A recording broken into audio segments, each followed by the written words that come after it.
911, what's the address to your emergency? I need help. I'm on the lake. I'm sorry, I can't understand you. What's the address? I'm on the lake, but I don't know where.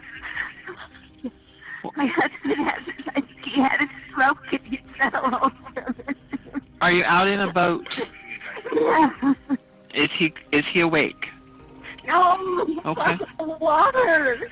He's in the water? He's gone. I've been looking for him for hours. En algún momento antes de esta llamada al 911, ocurrió un trágico accidente. El marido de Lori Eisenberg, Larry, desapareció en el agua helada.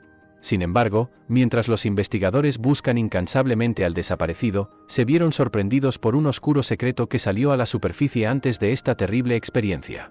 Larry, de 68 años, y Laurie, de 66, vivían juntos como miembros destacados de la comunidad de Cougar Gulch, en Kerdale, Idaho.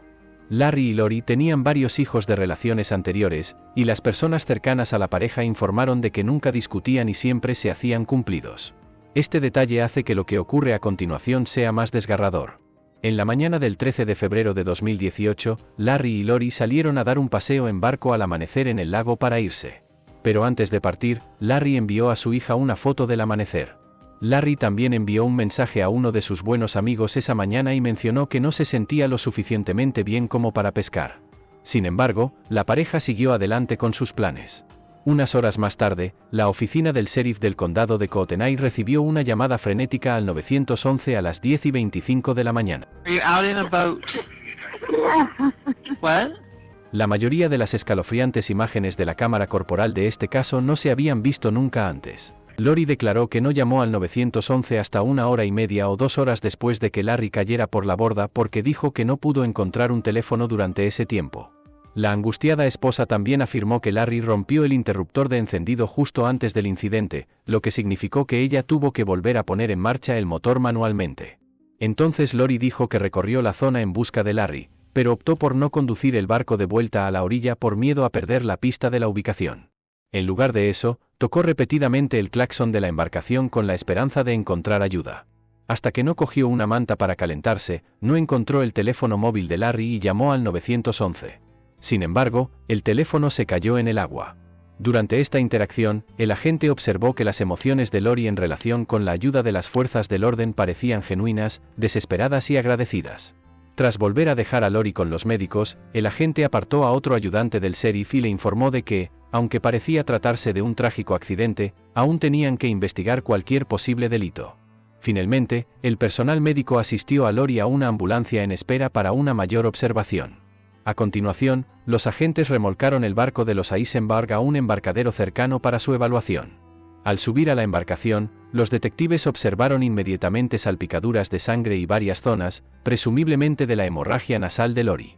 A pesar de las afirmaciones de Lori de que el interruptor de encendido se rompió justo antes de que Larry cayera al agua, los agentes encontraron el interruptor de apagado y el cordón en el suelo.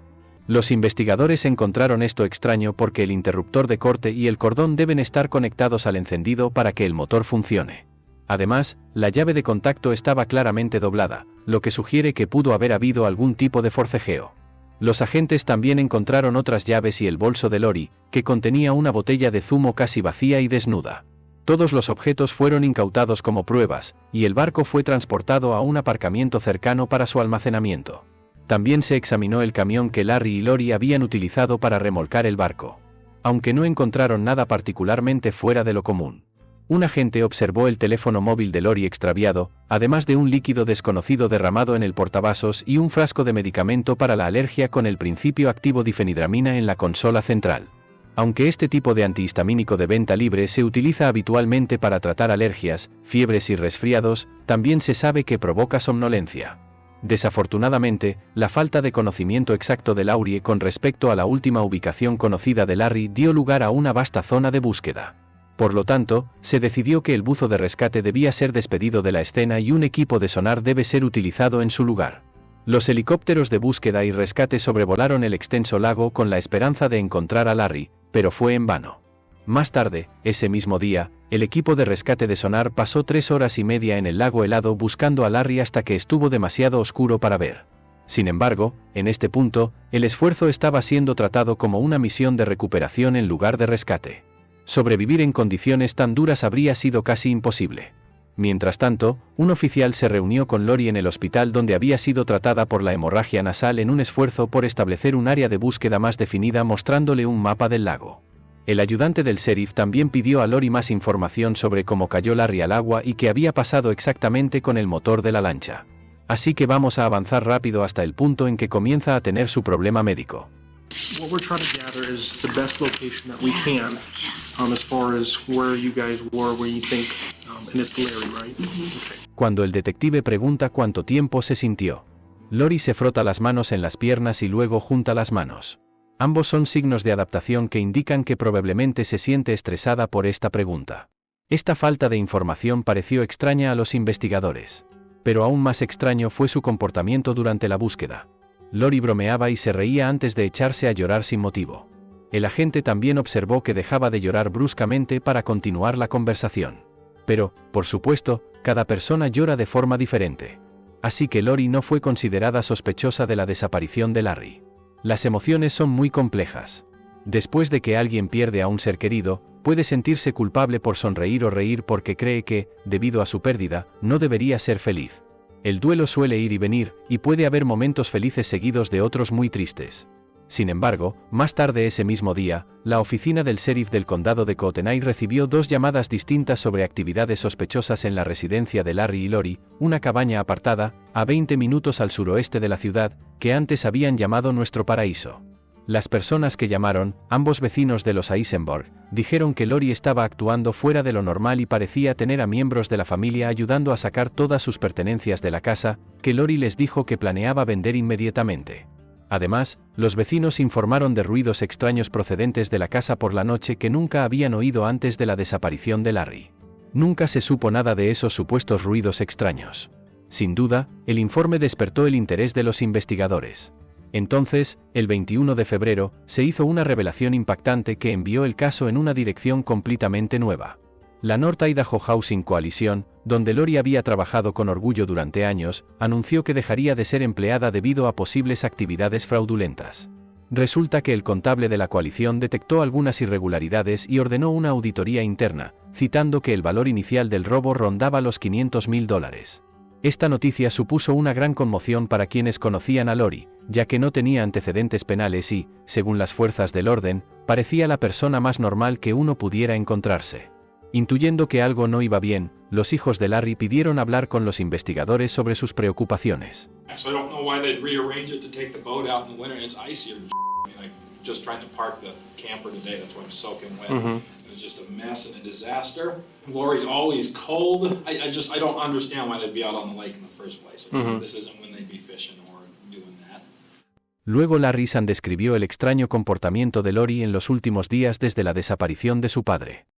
It's the second or third sentence out of her mouth today when I saw her for the first time coming over to help was how we're going to start divvying everything up and I'm gone. Maybe it's just my grief because I've never dealt with grief, but it literally just doesn't feel right.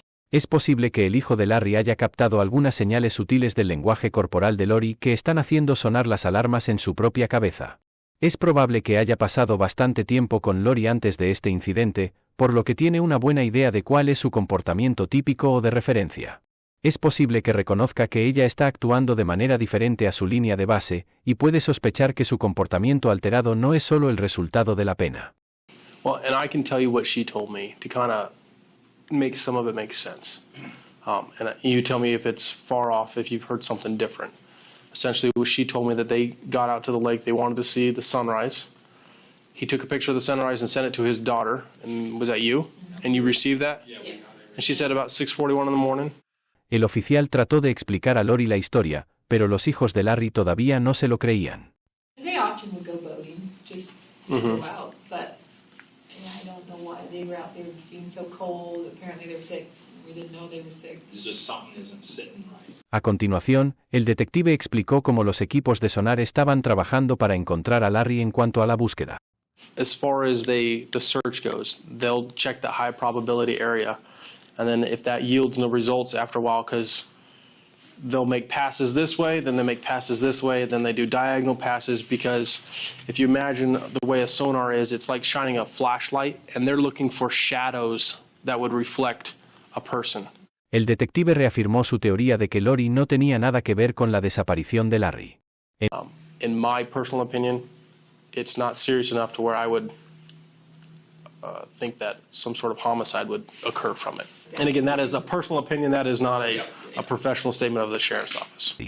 Después de que la familia de Larry se fue, el detective resumió su conversación con otro oficial. I went and spoke with the wife yesterday, because after seeing the stuff in the boat, and they're like, yeah, there's some stuff, and then speaking with her, it's an accident. And well, when you looked at the boat, it was where, I mean, with the blood, no fishing gear, the key was bent, almost looked like a struggle, and you're like, there's just too much to go, nah. But I just said, hey, explain it to me. She answered every question without me asking the question. She answered my questions. Y aún así, al día siguiente, se emitió una orden de registro para la casa de Eisenberg en relación con las acusaciones de fraude de Lori. El registro de la casa de Larry y Lori reveló varias pruebas inquietantes, incluyendo guantes de látex negro y toallas de papel, con lo que parecía ser sangre seca en ellos. Una bolsa Ziploc que contenía un polvo blanco desconocido y más sangre supuestamente seca en un suelo de hormigón fuera de la residencia. El detective jefe del caso entrevistó a Lori inmediatamente en su casa y le expuso sus hallazgos. Afirmó que la sangre encontrada en los guantes y las toallas de papel era suya, pero insistió en que no tenía conocimiento de las otras presuntas manchas de sangre. Las pruebas forenses revelaron más tarde que las marcas rojizas del suelo de hormigón habían sido causadas en realidad por una mancha de madera que había goteado mientras manchaba tablas. Pero eso no bastó para librar a Lori de la acusación.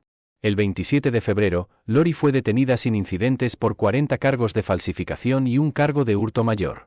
La fianza de Lori se fijó en $75,000 y fue pagada al día siguiente por una de sus hijas. Pero un horrible descubrimiento estaba aún a la vuelta de la esquina. El 1 de marzo, 16 días después de que Larry desapareciera en el agua helada, se descubrió el cuerpo de un hombre flotando boca abajo cerca de la orilla del lago Cordileone, a unos 5 kilómetros de donde Lori dijo que Larry había caído por la borda.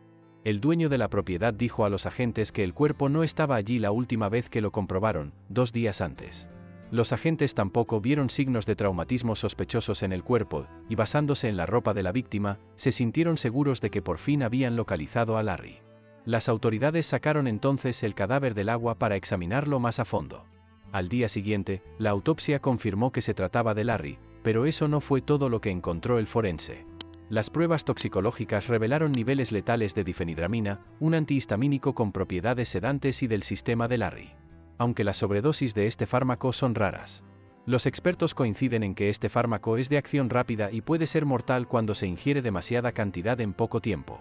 Por otra parte, las conclusiones del forense sugirieron que Larry probablemente había muerto antes de entrar en el agua, ya que no había signos de ahogamiento o un derrame cerebral, como Lori ha afirmado también.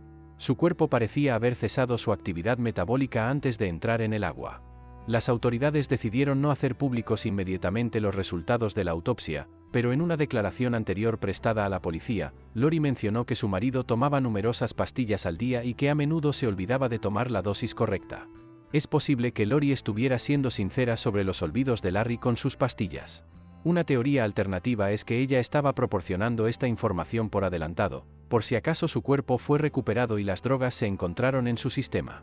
Lori también afirmó que Larry había estado recientemente sintiéndose enfermo con síntomas similares a la gripe, pero nadie más parecía recordar, Larry, estar bajo el clima cuando se habla directamente con él. La única vez que Larry mencionó estar enfermo fue en el texto que había enviado a su amigo la mañana que desapareció. Ahora, eso es suponiendo que el mensaje había llegado realmente de Larry, por supuesto. Unos días después, los agentes entrevistaron al hijo de Lori en relación con una actividad telefónica sospechosa. Y a diferencia de los hijos de Larry, él apoyaba mucho a su madre. A pesar de no tener el celular de Larry. Un analista experto identificó que había sonado por última vez en una torre cerca de la casa del hijo de Lori después de la desaparición de Larry, lo cual era extraño dado que Lori dijo que se había caído al lago el 13 de febrero. Sin embargo, su hijo negó haber estado en posesión del dispositivo, diciendo, juro por mi vida, por la vida de mis hijos, que no tengo conocimiento de ese teléfono. Quiero a Larry.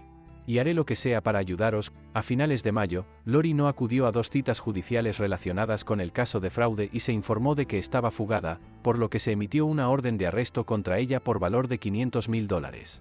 Con cazarrecompensas tras su pista. Mientras tanto, los investigadores continuaron interrogando a las personas cercanas a Larry y Lori. y en poco tiempo, empezaron a surgir grietas en su perfecta relación. Por ejemplo, una fuente comentó que, aunque parecían felices juntos, Larry había hecho varios comentarios en los últimos meses sobre los excesivos hábitos de gasto de Lori, concretamente sobre lo mucho que ayudaba económicamente a sus hijos. Los investigadores también averiguaron que Lori tenía un historial de traiciones, ya que supuestamente había sido infiel a su primer marido con 3 hombres distintos, uno de los cuales era Larry, por no hablar de su deslealtad a la junta directiva de la coalición, que la había tratado muy bien durante años. Los detectives también descubrieron cambios manuscritos en el testamento de Larry que, al parecer, había hecho Lori aproximadamente un mes antes de su fallecimiento.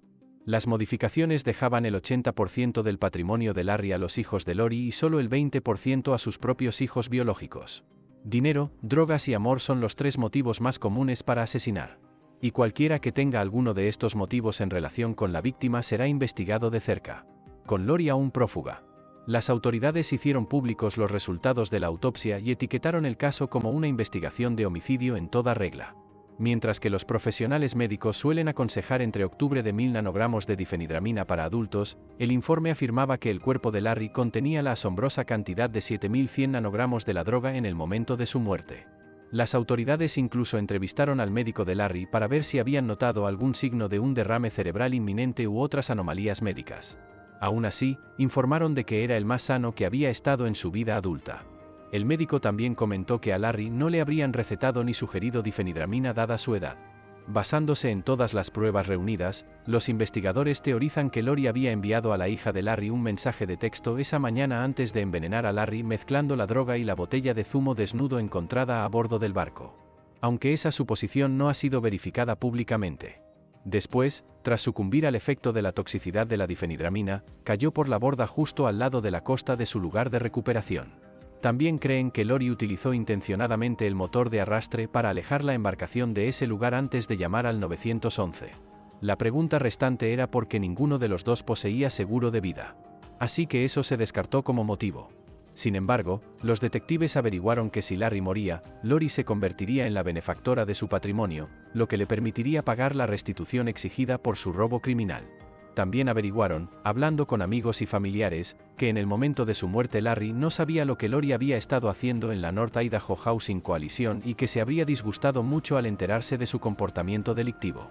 Su presunto móvil, el beneficio económico, quedó potencialmente confirmado cuando una fuente cercana a la familia, que se cree que es uno de los hijos de Lori, dijo a los investigadores que cuando le preguntaron por qué había robado el dinero de la coalición de vivienda de North Idaho, ella declaró: "Lo hice por vosotros porque estoy intentando ayudaros. ¿Qué se supone que debo hacer cuando mis hijas necesitan ayuda? ¿Y su llanto? Lo hice por ustedes". Aquí Lori se niega a asumir la responsabilidad de sus propios actos y en su lugar culpa a sus hijos. Es posible que sintiera que sus hijas la juzgaban por lo que hizo, así que intentó manipularlas para que se sintieran agradecidas, alegando que solo lo hizo por ellas. Finalmente, en julio, tras 2 meses de fuga, Lori se entregó a la oficina del sheriff del condado de Kootenai. Se cree que había estado con su familia en California durante este tiempo. Por supuesto, los investigadores estaban ansiosos por hablar con Lori sobre el presunto asesinato de su marido, pero tuvieron que esperar hasta que el caso de fraude se resolviera en los tribunales. 6 meses después, Lori se declaró culpable de 3 cargos de fraude electrónico y un cargo de robo de programa federal. Fue condenada a 5 años de prisión federal. Tras una investigación exhaustiva, las 4 hijas de Lori también se declararon culpables de un único cargo de conspiración para cometer robo de programas federales.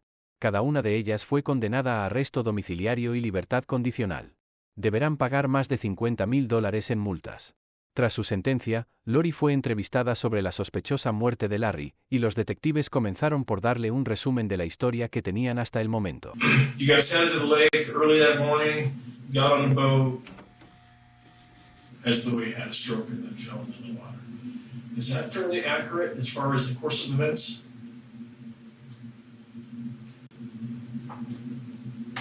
I don't think I thought he had a stroke. I didn't know what was wrong.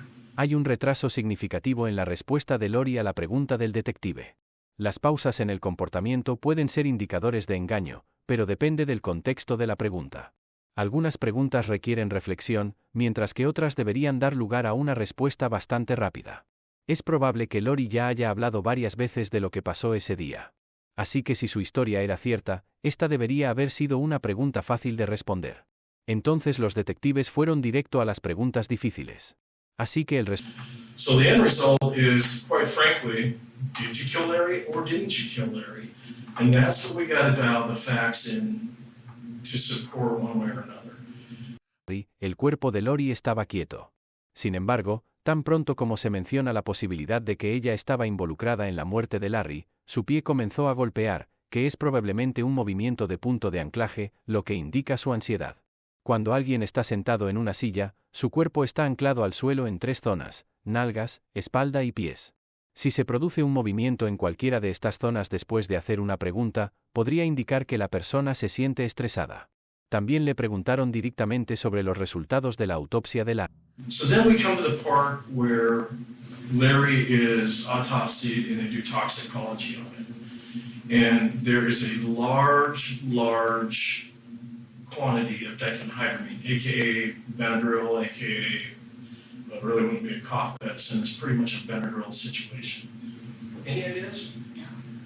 Y es que a pesar de su negación de cualquier implicación en la muerte de su marido, los detectives continuaron presionándola sobre otras pruebas incriminatorias. Hay muchas cosas. There's a lot of things within your phone records, there's a lot of things within your Facebook records. You've got searches about depth charts. Can you explain that? I think if you're going to start asking me questions like that, I should have my attorney here. If you, Because I don't, you say things, I don't even know what you're talking about. I don't know. Things that have come up, I don't know where people are coming up with these things. La actividad sospechosa que descubrieron en el historial de Internet de su teléfono durante un viaje que ella y Larry habían hecho a Florida poco antes de su muerte. Está investigando artículos sobre ahogamientos y accidentes de navegación y you're demás. researching drowning articles and boating accidents and so forth. And then on the 28th, you had left to go south. Lori permaneció en silencio mientras los detectives volvían a discutir la causa de la muerte de Larry. He would have definitely, based on everything we hear, and his, by your own words, his strive to be healthy, that he would have contacted somebody. Lori, for all intents and purposes, it looks like you might have had something to do with Larry's death. Everybody that I talk to talks of how much of a picture-perfect relationship you guys How have. much you guys loved each other. And so Empieza a hurgarse en los pantalones, probablemente una reacción de adaptación para reducir su estrés. Sin embargo, su motivo era muy claro para los detectives. what is there, Larry, or Lori, pardon me, points to a concern of Larry finding out and, in a lack of a better word, taking care of that problem before he did. Por último, en febrero de 2020, 22 años después de la muerte de Larry, Lori fue acusado posteriormente de asesinato en primer grado. Un año más tarde se declaró culpable de asesinato en segundo grado, lo que significaba que se creía inocente, pero confiaba en que había pruebas suficientes para que un jurado la condenara si iba a juicio. Así que el 20 de mayo de 2021, Lori, de 67 años, compareció ante el tribunal para la sentencia. Los fiscales expusieron las pruebas que demostraban que Lori había premeditado el asesinato de su marido para evitar mayores consecuencias de su plan de malversación. Sin embargo, ella se negó a admitir cualquier delito y pintó un cuadro muy diferente de los acontecimientos de esa mañana para el tribunal. Una extraña historia que aún no había contado a los investigadores. Según Lori, ella había tenido la intención de tomar la difenhidramina a sí misma, pero sin su conocimiento, Larry lo consumió mientras ella estaba dormida en el barco. Por desgracia para Lori, el juez no se tragó su historia, y como resultado, fue condenada a cadena perpetua con 30 años de fijación.